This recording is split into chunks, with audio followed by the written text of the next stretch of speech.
this is my video reflection for the first DIY field trip.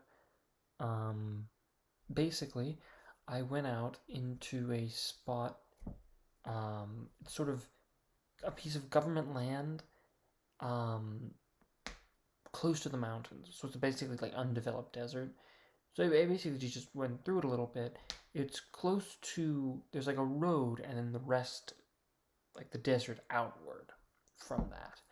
Um, I was there.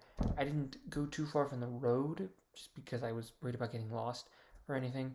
So I was close to that, but I saw out into the desert, and it's actually a really impressive sight. Again, this is government land, so there's like a little water thing there, and like that's it. Everything else is just shrubbery, just raw desert shrubland, right? This is what it was like before all this development.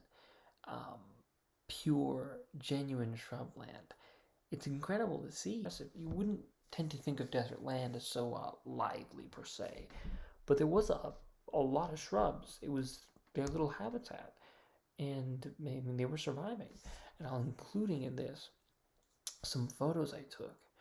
It was genuinely a very picturesque view. You have the shrubs in the mountains, and that's it. The soil is rocky and sandy, so it's hard to walk on, and you really would need some good shoes for that. It's kind of pristine, like you're on the edge of civilization. I think I might put a video recording connected. It's like you're on the edge of the world almost. That's what was most impressive. I decided to go because I was worried the day would be too hot, so I decided to go kind of in the area of like sundown, going into night, and there was this perfect contrast. On one side, facing, like, you could see the whole of the city. You're facing it, and you can see downwards. And it was all those lights of Las Vegas, right? City of Lights, shining in the dark, right? No stars in the sky you could easily see because of the light pollution, which is a sad thing. But at the same time, it's also incredible to see the lights of the city, the sheer brilliance of it all from above. But then if you turn around, just turn, 180 degrees, you see the other side. And it's the mountains, it's the desert. And sundown goes to night, there are a lot of clouds in the sky blocking out even the light of the moon. So it's black. It's pitch black. I have a few images, but of course the phone has the flash, right? In order to be able to take a photo, it needs light. So we can't really do justice to the darkness. You couldn't see anything.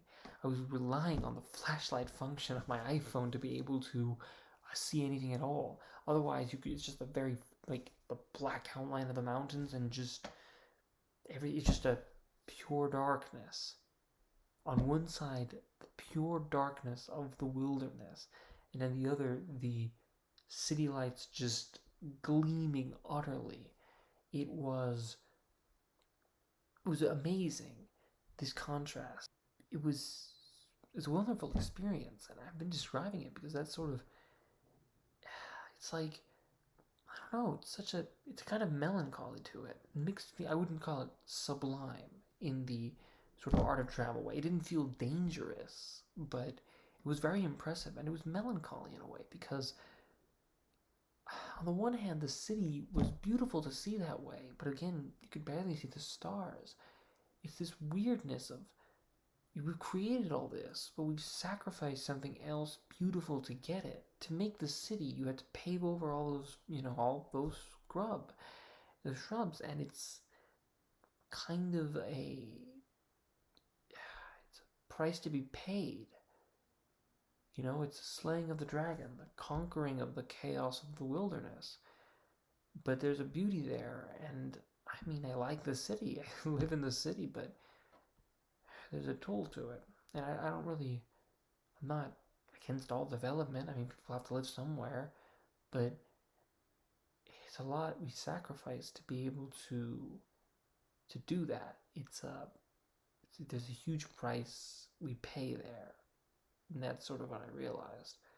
It really was a wonderful thing, and it's there's a lot of life. Little shrubs, no one cares, but those are living organisms after all. And it's sad the price we have to pay, you know. We're not really creating more beauty, we're just sort of replacing one with the other.